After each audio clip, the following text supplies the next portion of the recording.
माझ्यासाठी हा फार भावनिक आणि अविस्मरणीय क्षण आहे. कारण ह्या राष्ट्रीय पक्षामध्ये तिकिटीसाठी इतकी चढावड होती, की ती इतके इच्छुक होते, की इतके कार्यकर्ते होते, की त्याच्यातून भारतीय जनता पार्टीने आणि आमच्या नवी मुंबईच्या नेतृत्वाने जी आम्हाला ही संधी दिली त्याबद्दल मी प्रथम त्यांचे खूप खूप आभारी आहे आणि त्यांचे ऋणी आहे. मी गेले 15 वर्ष आम्ही या प्रभागाची सेवा करतो आहे आणि आताही सुद्धा जनतेने जी संधी दिली आहे त्या संधीचं नक्कीच सोनं करू आणि या प्रभागाचं असाच सतत कायापालट करण्यासाठी प्रयत्नशील राहू. सर, पॅनल सिस्टीम आहे, याचा कसा फायदा होणार आहे तुम्हाला?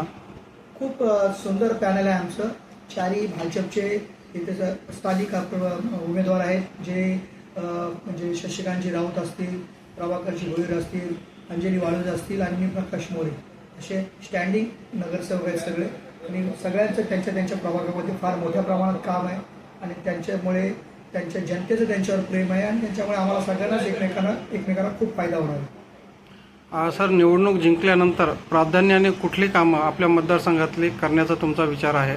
आपल्या प्रभागामध्ये एक स्वामी विवेकानंद बहुउद्देशीय इमारत होती. तिथे आपण डायलिसिस सेंटरची उभारणी केली आहे आणि त्यावर राहिलेल्या 2 माळ्यामध्ये आपण कॅथ लॅबची आता प्रशासकीय मंजुरीसुद्धा घेतलेली आहे.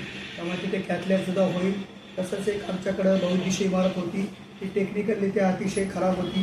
ती पाडून तिथे G+13 माळ्याची नवीन बहुउद्देशीय इमारत होते आणि त्याचासुद्धा आम्हाला फार आनंद आहे की आमचे आमदार गणेशजी नाईक साहेब यांच्या माध्यमातून ही कामं मी प्रशासकीय कार्यकाळातसुद्धा पूर्ण करू शकलो आणि ती पाठपुरावा करून ती पुढील पूर्ण करून जनतेसाठी लवकरच उपलब्ध करून देण्यासाठी प्रयत्नशील असेल.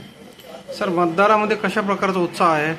खूप उत्साह आहे. कारण गेले 11 वर्ष म्हणजे आम्ही निवडून आलेले 5 वर्ष आणि 5 वर्ष निवडणूक झाली नाही. म्हणजे जवळजवळ 10 वर्ष निवडणूक नसल्या कारणाने आता ही जनता नवी मुंबईचे नेतृत्व पुन्हा एकदा गणेशजी नाईक साहेबांच्या नेतृत्वाखाली एक महापौर नेमण्यासाठी अतिशय उत्सुक आहे आणि त्यांच्या माध्यमातून आम्हाला नगरसेवक म्हणून संधी देण्यासाठी सुद्धा ती खूप उत्सुक आहे.